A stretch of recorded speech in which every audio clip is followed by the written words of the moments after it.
Here are 3 images from my week that I will share with the peafowl the next time they show up. The first was on Tuesday morning when I had to come to campus before dawn. And when I went to pull the gate open, a bird flew out of the end of the pipe on the gate. The bird had found a warm place, I guess, to stay on what was actually a very cold night and had made a temporary home there. Not the perfect place, but I guess it did for that night. And here's the second thing. I have a friend who has lived on the streets, experienced hatred and discrimination as a black gay man, and moved many, many times all over the country, even in the 25 years that I've known him. And he's now in his 70s. About a decade ago, he asked me to come and dedicate his home over in Palo Alto. It was the first home he had ever owned, even though he was past the age that many retire. He shed tears as we said the simple words of the ritual, this long-sought sanctuary that was there for someone who had so often told me there was no place that he really truly felt that he belonged. Yet all the other places that he had lived and worked, he had created a beautiful aesthetic in, as if he were always making that temporary nest as beautiful as it could be, just in case that long-time possibility was never realized, keeping hope alive for a more permanent place and also living where he was in the moment. The third scene from this week that I would tell the peacocks about is tied to that picture of the rain in the Martinez Harbor that flashed through and the affirmation of community today. That was my picture. I went to the harbor on Friday night. I was like the little rhino. It was my time to let the storm out after getting news that my friend, the one I just spoke to you about, was not doing well in the ICU in San Mateo. I went to the harbor and I let my tears flow with the rain streaking down the windshield. I went to the train station because I really love trains, even though right now I can't really ride one. I went to look at the boats, and then I drove home. It was a way that I could be present with myself in the world in which I was. And then I went back to my efforts, which I've been doing all week, to try to set up my old analog stereo, because I think it would be good to have many forms of music in this time. It is a way that I can let it go. Our opening hymn today spoke about singing. Until this pandemic, did we really know how much singing is a shelter for hope for us? I could cite you the research about how singing together helps the body, calms the nervous system, and I don't think any of you, fact lovers though you are, really need to hear those particular facts. Of all the things that we miss about being together, one of the things we long for, it's in the same plane for some of us as hugs and in-person gatherings, is the opportunity to sing together, to be together in that way. We have all been longing to that. I've taken to mouthing the words for the hymns on Sundays, as it would endanger others who are here so precious among us, putting on this worship service, to have me actually sing out here. In Vespers, though, and in safer spaces, I do sing, and it helps in a temporary nest kind of way. When we worship with others, when we sing, we know that even for a moment, even across lag time and sound delays, that we belong. And in my conversations with the peafowl, I will tell them that someday, if they stick around, they will hear voices pouring out of this sanctuary. What might you say in a conversation with the peafowl? What is the place where your heart needs to express that extravagance of comfort and joy? That needs to be reminded, some part of you, that you belong to something larger than the walls of your abode or your vehicle if you have the good fortune to live sheltered. Whatever you need to say to the peafowl, I am sure that it would be better than the joke that I told them the other day, which is this: what do you call a baby peacock? A chickpea. I mention this bad pun because a conversation with the peacock may seem absurd or inconsequential right now, and yet we do need to shelter in the joy and laughter and celebration that we can have, because we need homes for dreams, bridges to better times, reminders that we do belong to others, even though so much of our time is spent away from others. And with the news this week of our lockdown coming back in some ways, it is particularly important for us to remember the importance of joy. Living in this world where we really truly know now that there are no winners or losers. They're just all of us connected as we are. I have reflected a lot upon this, and I think that we live in a world today where very few people actually truly feel that they belong. That lack of sense of belonging, I believe, is at the core of the discord among our neighbors, among our families together. And it's something we need to begin by creating those places where we can belong to the joy that can be such a good form of resistance against despair.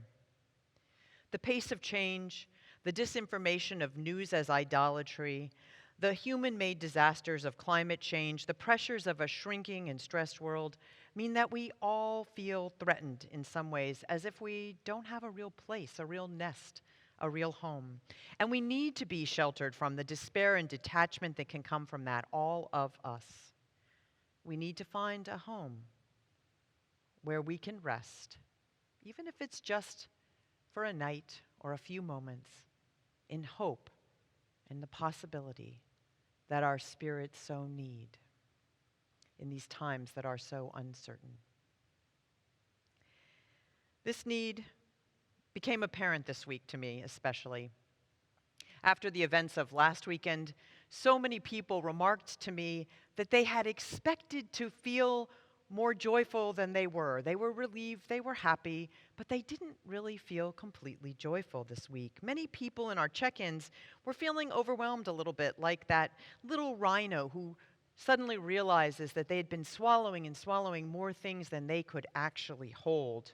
A little overwhelmed by the storms inside of them, these emotions that have been kind of put aside until there is some safer place or time. For me on Friday night, I realized there is no better time. This is the time that we have, and this is what we have to allow ourselves to do to understand the storms we are carrying.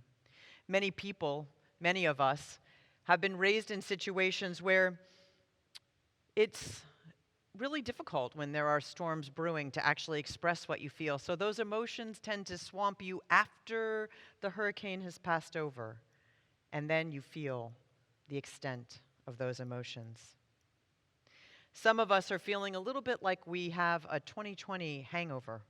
It's just something that never quite leaves us feeling good inside, and that can be hard and difficult and depressing.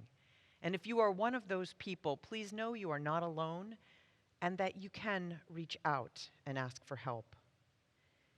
And also know that indulging in moments of joy do allow us to let go of the things that are uncertain, even for a little while, and that can cause the anxiety to subside in this particular time. And just those little pieces of relief are very helpful. We need to nest, to find homes, even in this imperfect world, to find homes in moments of joy, even if they're very brief. Joy is a form of resistance, as many communities have known for hundreds of years. Resistance to that sense of despair, because when we think about how much there is to solve or how much there is to fix, it can be really wearisome and it can be really overwhelming. Uncertainty as a way of life may not be a temporary thing. So these skills that we are learning now in this time may be skills that we need to go forward. Here is a quote from white feminist author Rebecca Solnit, who writes for The Guardian and for Harper's Magazine. She says, Hopefulness is really, for me, not optimism, that everything's going to be fine and we can just sit back. That's too much like pessimism, which is that everything's going to suck and we can just sit back. Hope for me just means a Buddhist sense of uncertainty, of coming to terms with the fact that we don't know what will happen and that there's maybe room for us to intervene and that we have to let go of the certainty that people seem to love more than hope and know that we don't know what's going on. The uncertainty that people seem to love more than hope. That's something worth thinking about. We have all kinds of bargaining we do when we're unsettled. Some of us don't even know that we're doing it. We don't want to relax or be joyful or be happy or enjoy the things we can because we're waiting for the time to come, some time that isn't right there. Those who celebrated and are celebrating Diwali around the world right now are experiencing in these COVID times what we will be experiencing as other holidays come around in the next weeks, a sense of trying to grasp what we can, but also being very aware of what is not. And we must remember that we have these skills. Here's Rebecca Solnit again. Joy is such an interesting term because we hear constantly about happiness. Are you happy? People ask. Emotions are mutable, and this notion that happiness should be a steady state seems destined to make people miserable. Joy is so much more interesting because, she says, I think we're much more aware that it's like the light in the sunrise or the lightning or something. It's epiphanies in moments and raptures, and it's never supposed to be a steady state. And that's okay, she says. I think it's a word that comes up a lot more in spiritual life than happiness. That millstone, happiness. The religious impulse that brings us together each week when we gather, the ways that we gather throughout the week, that binding together is often binding us now to what is uncertain and what is possible, that holding the both and of those two things in relationship with one another. And we will need to keep doing that, keeping alive with possibility and also letting go of a need for things to be exactly as we wish they would be.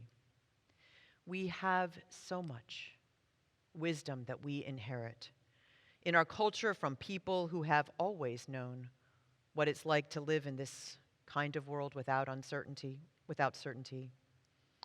Today we are singing, and I hope you are singing. It feels weird, but I tell you, it can become the new normal. We are singing two hymns from the African American tradition, from people who have endured the worst that life can offer and yet also know that you seize the moments of joy that you can, that you seize the inspiration that you can, because that is what allows you to keep on going. So let us sing, sing, sing, sing. And let us take a moment to give kudos to the parents of our children's choir today, who on top of everything else that they are juggling, jobs and online school and online extracurricular activities, made a space for their children to connect to the joy of singing together as we can virtually, and to our amazing staff, especially Marina McGregor for leading them and Colin Ketchum for putting that piece together. It's so important that we do what we can, and it's so important that we recognize that it is so important for us to let go of all the other forms that we wish were true. How do we bridge between where we are and where we need to be? Those temporary nests and bridges, those places of belonging for the moment, don't need to be where we'll land in a few years' time or the long term, however we define it. If you've seen my car anytime recently, which some of you have, you know that there is a bird that lives in the giant ash in my front yard and nests there now every night and does the things that birds do when they're sleeping every night above my car. And I hope that this is not the permanent place for that bird to find its place to nest and roost every night. But for now, this is where that bird seems to want to be. Rebecca Solnit reminds us that out of the temporary communities that came together and were created in New Orleans after Hurricane Katrina has been a long-lasting and continued stream of community resources that weren't there for that community before the storm. We do not know what we will birth from our makeshift warbling pursuits in these times. They may be important for us in the future. So what can we do in this time of shorter and colder days? We can take the time to spruce up our own nests, not big remodeling, just the placements of objects with intention. We can look towards rather than away from those who are living on our streets. We can purchase an extra can of peanut butter or tuna. Our food bank barrel is back outside now. It's out by the Gilmartin building. We can make a donation to the food bank if we can't be there. And we know that there are people among us who are scheming about how we can virtually share our Christmas. We can sing out with the hymns at home. We can lock that part of us away that says that it's silly and just allow ourselves to let it go. We can also dance in our own space to the music that holds memories, to the various virtual dance events that are available, or to learn that latest TikTok challenge if that's what you need, without worrying about who we are or what it looks like, just letting that go. And we can engage in the ways we can over these coming weeks with the opportunities that we will provide through this community for us to connect and be together in the ways that we can, knowing that we are entering once again into a time of more sanctions and strictures, and also knowing that we have proved over these months that we are creative and resilient, and that we know how to have moments of joy. In these ways, we can allow ourselves that hopeful uncertainty, that joy as resistance to the soul death which so many who came before us knew to avoid, and who leave us the map away from those paths. By singing and dancing, nesting and bridging today, we will be able to survive what may sometimes seem like an endless wait for a time that we know better, where there's a little more certainty. It may or may not come, but we will be in these moments. So come and go with us to this land.